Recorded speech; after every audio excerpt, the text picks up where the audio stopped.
mendukung 03, tapi diakui memang Pak Ganjar ini pengalamannya luar biasa.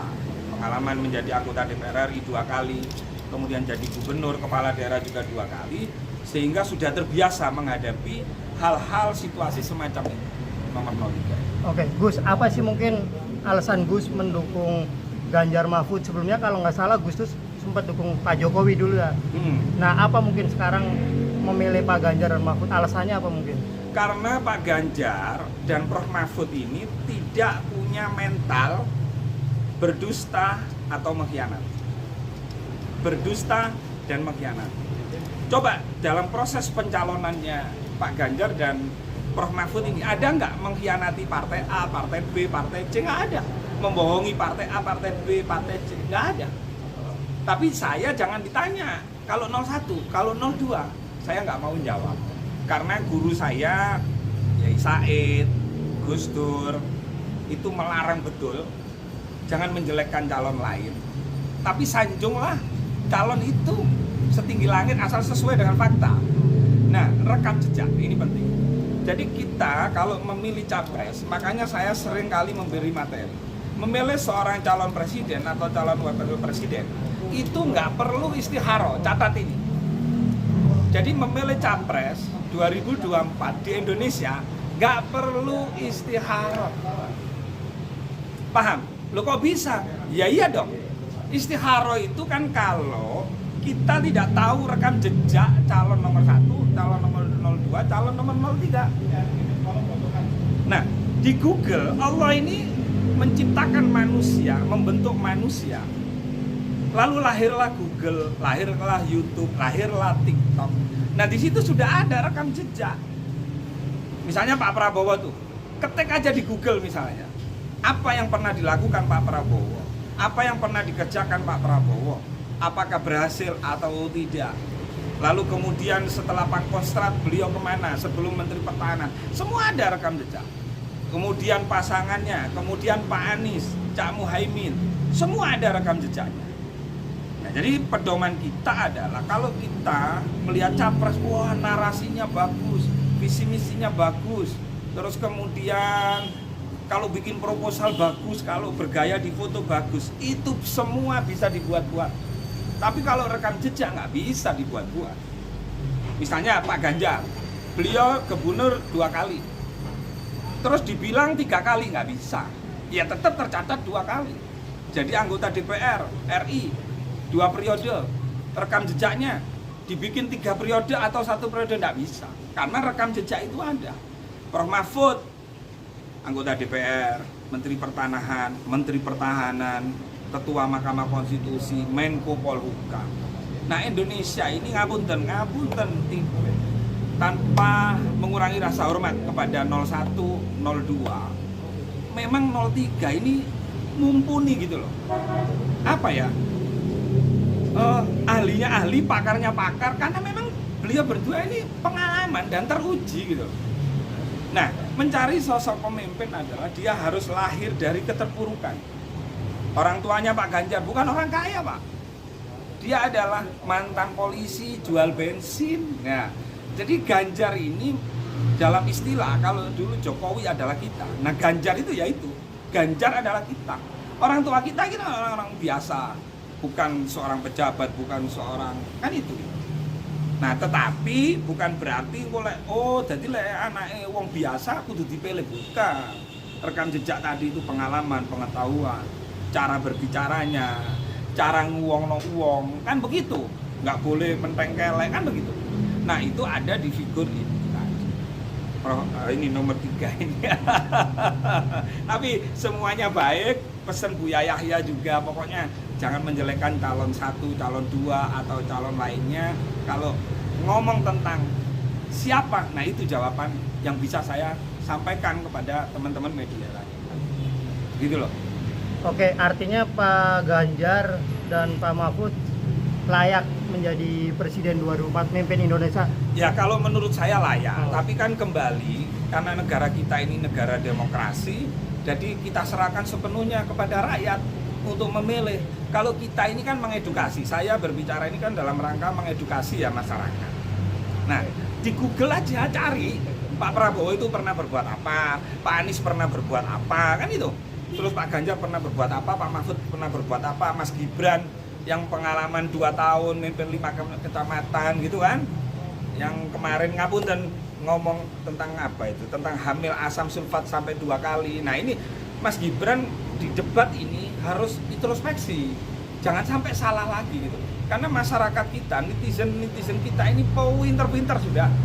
Kalau bikin TikTok pinter, bikin narasi pinter. Jadi para capres jangan berkecil hati, jangan ngambek, jangan mengesankan kita difitnah, kita dihina, kita senyumin aja. Tidak. Kalau calon itu bener, nggak bakal dihina. Kalau calon itu rekam jejaknya bagus, nggak bakal dikuliti. Ya resiko jadi pilpres. Pak Prabowo kan tanya, kenapa sih tiap 5 tahunan selalu yang dibahas adalah pelanggaran HAM, penculikan. Kenapa? Kan sempat begitu kan Pak Prabowo. Ya netizen masyarakat menjawab, ya karena gambarnya Bapak itu di kertas suara pilpres selalu muncul tiap 5 tahunan, gitu loh. Betul nggak? Gitu loh. Yang penting karena kita semua ini bersaudara, jadi tetaplah pegang nomor 3, persatuan Indonesia. Oke, Gus, artinya kan Gus mendukung penuh nih pasangan Ganjar, mendukung penuh pasangan Ganjar Mahfud dan dinilai bagus dan mampu layak. Tetapi banyak yang beranggapan bahwa partainya ini yang artinya banyak yang sedikit kurang suka. Gimana Gus Ya, jadi melihatnya? ngomong PDIP ada ketidaksukaan kan harus dilihat siapa yang ngomong. Oke, kita terima itu saran itu. Sekarang saya mau tanya, yang menumbangkan Orde Baru itu siapa? PDIP, Pak. Siapa nama ketua umumnya? Bu Megawati Soekarno Putri. Nah, saya sebagai orang NU, warga NU, saya terima kasih banget kepada Bu Mega. Nah, ini yang kadang-kadang dilupakan oleh teman-teman NU, kiai-kiai NU sebagian.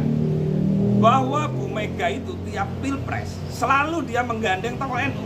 Ada nggak partai lain yang istiqomah menggandeng tokoh NU?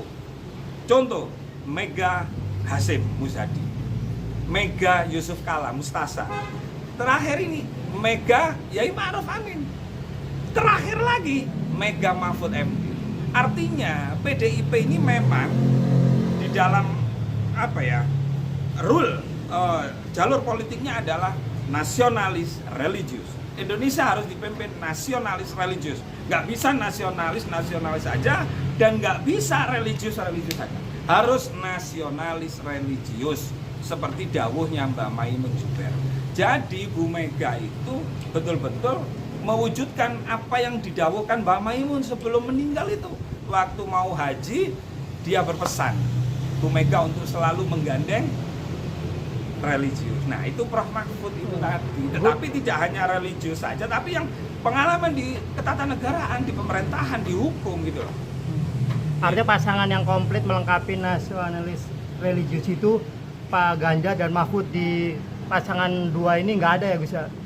Nah kalau pasangan 2 semua orang nggak tahu. Pak Prabowo itu nasionalis, Mas Gibran itu nasionalis, Pak Anies religius dong. Lihat aja Pak Anies itu bagaimana kedekatan dengan habaib, dengan teman-teman ex FPI, ex HTI. Caimin dekat dengan NU, dekat juga dengan Muhammadiyah, religius beliau, religius. Ganjar PDIP, Pak Mahfud tokoh NU, jadi nasionalis religius. Tapi PDIP sendiri kan nggak butuh suara umat Islam tuh Gus. Oh enggak, PDIP tetap membutuhkan, nggak ada politik itu, jangankan umat Islam, suaranya ngapunten, suaranya pelacur aja kita perlu kok. Yang namanya suara itu mau pelacur, mau ustadz, mau orang biasa, dia dihitung 1, tukang ojek dihitung 1, perempuan nakal dihitung 1, perempuan ahli homer, perempuan ahli ibadah. Politik itu bodoh semua, jadi keliru kalau memilah-milah gitu. Itu. Gus, tapi terakhir. Aduh. Gus, tapi ya? menanggapi apa survei Ganjar Mahfud kayaknya di urutan bawah terus. Gus, gimana Gus melihatnya Gus? Jadi begini, survei itu kan macam-macam. Oke, saya menghormati deh. Walau anggap aja deh, surveinya Pak Ganjar sekarang nomor 3 nih. Itu keren. Kenapa? Itu menjadi penyemangat. kita tidak boleh santai-santai, kita tidak boleh tidur-tiduran. Yang pasti TPN Ganjar ya, saya yakin dia juga melakukan survei. Kemarin yang di luar negeri juga surveinya malah nomor 1 di angka 39. Tapi anggaplah survei itu Ganjar nomor 3. Bahkan kalau ada nomor 4, saya lebih setuju dia nomor 4. Kenapa? Karena masih ada waktu untuk berbuat baik. Nah, hari ini saya membagikan 599 kaos, akan kami bagikan dan mengedukasi masyarakat, terutama yang pemilih mengambang. Ya, kok tanya kenapa kok deket penjual mie gitu kan? Iya. Ya karena penjual mie ini orangnya baik, terus agak sepi karena memang rombongnya nggak sepiro baik. Jadi nanti kita pembagian kaosnya 599 itu syarat untuk dapat kaos yang harga 60.000 dia harus beli mie ayamnya. Nah, otomatis kan kita membantu dan mengedukasi masyarakat ojo gratisan toh, tapi kamu ya kudu punya teko sepiro. Oh, beli mie-nya kan dimakan. Terus dapat kaos nomor 3 ya. Gitu ya. Oke.